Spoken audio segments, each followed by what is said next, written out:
Now more than ever, people are starting to see that things that cannot go on forever won't. We cannot go into debt forever. Debt is rising on all levels of our life. Federal, trade, state, local, personal, corporate, student, mortgage, credit card, automotive debt is at all-time highs. We cannot have 100 trillion of unfunded liabilities. We cannot keep 0% interest rates and print money without destroying the dollar.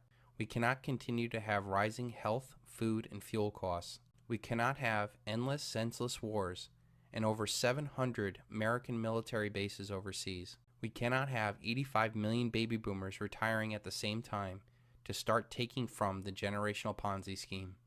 We cannot have manufacturing shipped overseas, 20% plus unemployment, and 45 million people on food stamps.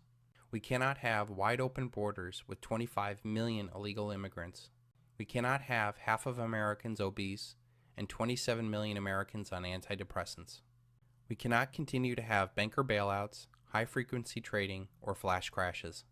We cannot have just-in-time delivery that only allows 3 days worth of food and 7 days worth of fuel. We cannot continue having a failing schools indoctrinating our kids.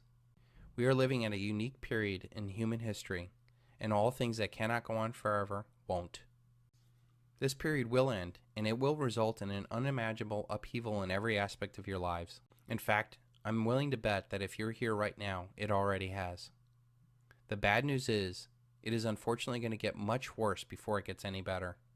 The good news is that you are here today, and it is not too late to become aware of the big picture and start preparing to thrive and not just survive. The dollar collapse will be the single largest event in human history. This will be the first event that will touch every single living person in the world. All human activity is controlled by money. Our wealth, our work, our food, our government, even our relationships are affected by money. No money in human history has had as much reach in both breadth and depth as the dollar. The dollar is the de facto world currency. All other currency collapses will pale in comparison to this big one. All other currency crises have been regional, and there have been other currencies for people to grasp onto. This collapse will be global, and it will bring down not only the dollar, but all other fiat currencies, as they are fundamentally no different. The collapse of currencies will lead to the collapse of all paper assets, and the repercussions to this will have incredible results worldwide. Thanks to globalization and the giant vampire squids of the Anglo-American Empire, the dollar is the world's reserve currency. It supports the world economy in settling foreign trade, most importantly the petrodollar trade. The money is then recycled through the City of London, not to be confused with London, and Wall Street. This fuels corporate vampires that acquire and harvest the world's wealth. The corporate powers then suppress real assets like natural resources and labor to provide themselves massive profits.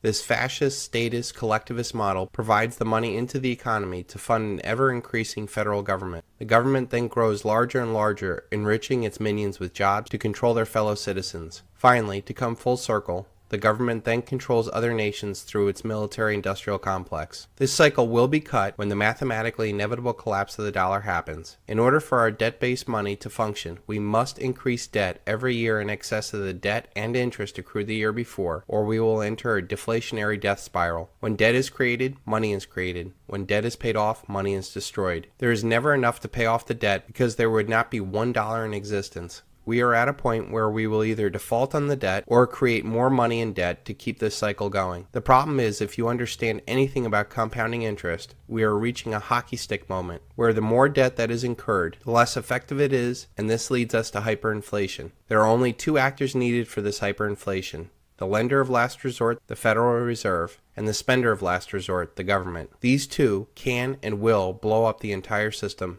I believe that they will wait until the next crisis and the whiff of a deflationary depression before they fire up the printing presses. That crisis is coming very soon, as we can only kick the can down the road so long. Money and emergency measures will be worn out. The fact that none of the underlying problems that caused the 2008 crisis have been resolved. The only thing different from the 2008 crisis is that instead of corporate problems, we now have national problems. In this movie, Greece will play the role of Lehman Brothers, and the United States will play the role of AIG. The problem is there is nowhere to kick the can down the road, and there is no world government to absorb the debt yet. This leads me to the top 5 places not to be when the dollar collapses. Number 1 on this list, I believe, is Israel. This Anglo-American beachhead into the Middle East was first conceived by the most powerful family in the world, the Rothschilds, in 1917. The Balfour Declaration said that there would be a Zionist Israel years before World War II and the eventual establishment of Israel. Israel has not been a good neighbor and has always had the biggest bullies on the block at its back. When the dollar collapses, the United States will have much more on its plate, both domestically and internationally, to worry about this non-strategic piece of land. This will leave Israel very weak at a time when tensions will be high. This very thin strip of desert land will not be able to stand the economic reality of importing its food and fuel, or the political reality of being surrounded by nations that don't care for it.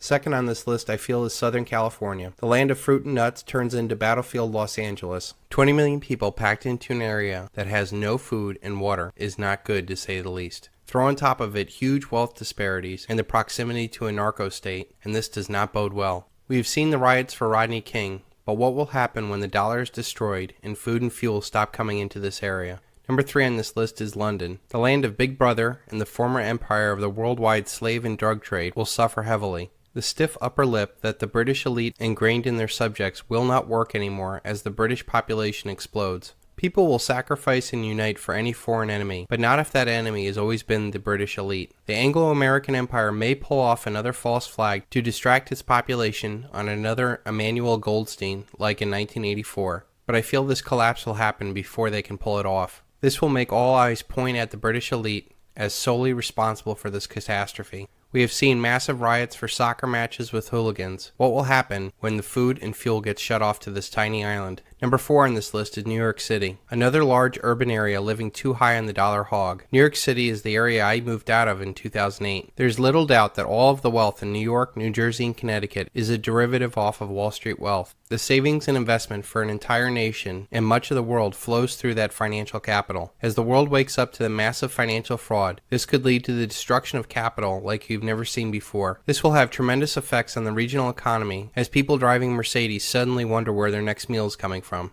The 5th and final place not to be when the dollar collapses is your local metropolitan area. Urban areas in general are a very bad place to be during currency collapses. Too many people packed into tight areas, totally unprepared and dependent upon a dollar paradigm is the last place you want to be when the dollar collapses. You can ignore reality, but you cannot ignore the consequences of ignoring reality. Ayn Rand.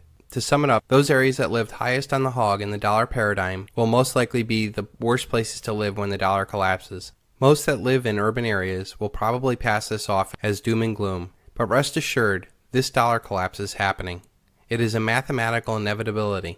We will not be as fortunate as to muddle through this collapse like we did in 2008 when it was a corporate problem. This time around it is a national or a global problem. The global Ponzi scheme has run out of gas as demographics decline, as abundant cheap oil declines, as our global power declines. This comes at a time when we reach our exponential or collapse phase of our money. The irresistible force paradox says, what happens when an unstoppable force meets an immovable object?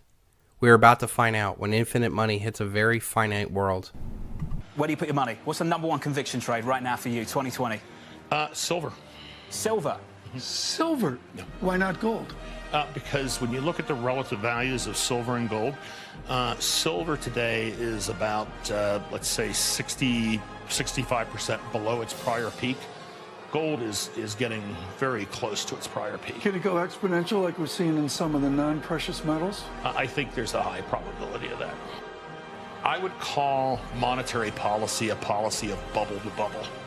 For instance, to save the economy after the stock market crash, right, the Fed cut rates and overinflated commercial real estate, and then we had to bail out the banks with the Resolution Trust Corporation. So then once things calmed down again, investors no longer thought that commercial real estate was safe, and they inflated the internet bubble to the wealth effect to keep the economy going. And then of course it went bust, and so then people didn't feel safe in stocks, so they started buying homes. And we played that out and it bust. And so my attitude is when you look at the amount of leverage in corporate America and where we are today, you definitely are inflating a bubble here in credit. Is the elasticity or malleability of the system there so we can respond and react when we get that? Or is it a jump condition where it's going to be ugly? You know, one of my colleagues at Guggenheim likes to say that asset prices go up on an escalator and they come down. Well, normal. And Absolutely. they come down in an elevator, yeah. right? So the problem is, since nobody I know is smart enough to figure out when the music stops, you know, I think that's a really difficult thing for people to try to time.